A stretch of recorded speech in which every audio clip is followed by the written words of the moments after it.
With the announcement of President Bola Tinubu's 47 cabinet picks, the Inter-Party Advisory Council IPAC on Wednesday had raised concern over the list, particularly the nomination of 7 former governors, 2 of whom respectively lost their last re-election bids. The roll call included one-time governors Boyega Oyitola of Osun State and Bello Matawalle of Zamfara, alongside their two-term counterparts Atiku Badungu Kebbi, Nasir El-Rufai Kaduna, David Umahi Ebonyi, and Nyesom Wike Rivers. The IPAC National Chairman Yabaji Sani, in a live appearance on Channels Television Politics Today, took issues with Tinubu's choices, particularly after his struggle for Nigerians' return to democracy in 1990s. How can you come and then embark on policies that you know are anti-people and you now put people that you know? He said some of the people that he had put as ministers were rejected by people. Some of them contested and they were rejected. So how can you bring them back through the back door again and say they must preside over the affairs of the people? That is not the kind of country we want to run. We must begin to give Nigerians confidence. According to him, no Nigerian would say they are impressed by the president's ministerial list. I am disappointed. Awfully disappointed because, like I said, Mr. President Tinubu is behaving differently from what I expected of him. He said, video shows more detail. He's recruiting and he's putting up names. 19 people have been added to it, mostly populated by former governors. Are you impressed by that list, Ms. Alhaji Yabagi? No Nigerian will tell you he's impressed by the list that the president brought out. No Nigerian will tell you. Are you disappointed? I'm disappointed, awfully disappointed, because, like I said, Mr. President Tinubu is behaving differently from what I expected of him. President Buhari did 42. He's going to do 47. It's not even the number, you know. It's the fact that Nigerians, if you listen to Nigerians, they're telling you recycling is not what President Tinubu should think about. You know why I'm so disappointed? President Tinubu personified the politics of this country, democracy. He lived all his life as a democratic, individual who fought, with his life actually, to ensure that we have democracy that we are enjoying today. So how can you come and then, embark on policies that you know are anti-people, and you now put people that you know, some of the people that he put as ministers were rejected by the people.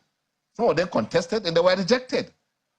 So how can you bring them back through the back door again and say they must preside over the affairs of the people? That's not the kind of country we want to run. We must begin to give Nigerians confidence. So you are looking for fresh faces, new faces? Yes, because if you talk about capacity, you talk about track record, we have people that have capacity and track record. And for God's sake, it's not about one person. But, it's not just the minister. The minister, even in the ministry, the minister does not, work alone. He has experts surrounding him. But if you bring somebody that has baggage of issues, around, surrounding him, and then what do you think the other lieutenants will do? Yeah, we want to put a stop to corruption. So don't put faces that personify corruption as your lieutenant, because what the ministers are doing, they are exercising the powers of Mr. President in those ministries. They are the presidents, actually. So don't tell me that these people are you. So your hope is not renewed at all? Not yet. My hope is almost dashed. Oh. Ayo, you are on the inside. Is it feeling mutual from those who are on the outside about the crop of people that the president has put forward? Well, I'm very impressed with Mr. Wale Edun yesterday when he was cleared. I have people I'm impressed with. I was also impressed with Mr. The son, Lateef Fagbemi, and a few others.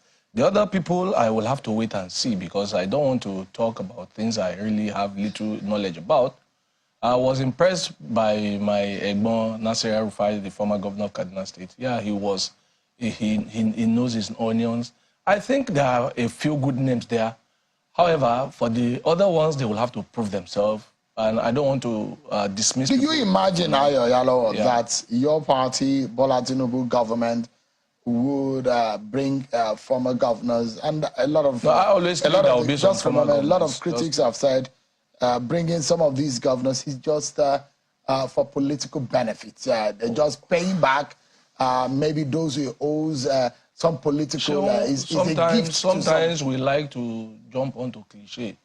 Even if you are a Christian or a Muslim like my father here, you are serving God because there is a benefit attached to it. So if people are in politics, they are looking for something. So I really don't see anything wrong in people getting benefit for where they work for. If they actually worked, for instance, some of these governors worked for him to win his mandate. So there's compensation on one side. Let me finish. There's compensation on one side, but there is competence on the other side. That's why I mentioned for you people that I am really impressed with, because I believe these are people who bring in competence to the table. And I believe they are the ones who will run the economy. Someone like a Wale Edu, for instance, very impressive name, great resume, excellent track record. Those are people that I expect to run the economy. And for me, it satisfies everything I think. I see some quality on this list also. Yeah, there is a Bosun Tijani. There is a few names who they have done so much for themselves in the private sector. Exactly. But other than that, also Muhammad Idris. Muhammad Idris. No, the party, the doctor, Professor Patti, is most likely going to be heading the health ministry. That's another excellent name. In fact, it just went off my head. That's another excellent name. So yes, there is a medical doctor who is an expert in kidney and what have you, is being in the United States, who is on the new list. There is a guy who one of those who pioneered IT, it's IC Hub or CC Hub or something. And for the first time, we're having a citizen or an indigene of the FCT, Gisalo. Yeah. For the first time, we've never had someone from FCT being in the cabinet. So we can't throw everything out of the way. Yes, there are some things that you think could be done better, but largely and by, it's not as bad as people are trying to make it look for political reasons. Like I said, everybody who is doing whatever they are doing are looking for something. Don't you think that a lot of Nigerians have high hopes for Bola Tinubu? No, Bola Tinubu will succeed. He will succeed. No. It's a matter of expectation. That I have expectation myself. So I believe he will succeed. For instance, the Labour man that came here, I told you that they had a discussion with him. And you could see how positive the discussion went. So that means he's somebody who is hands-on. We saw how he changed his mind on some policies he wanted to roll out. So it tells you he listens. Right. So unlike the part that you just talk and talk, nobody's listening. For the first time, we're having a president who is going to listen. Even if he makes a mistake, he's prepared to correct his mistake. You say your hopes are dashed. But almost. I mean, for some of these things... Almost dashed. Almost dashed. Yes, because there are good things that I've seen.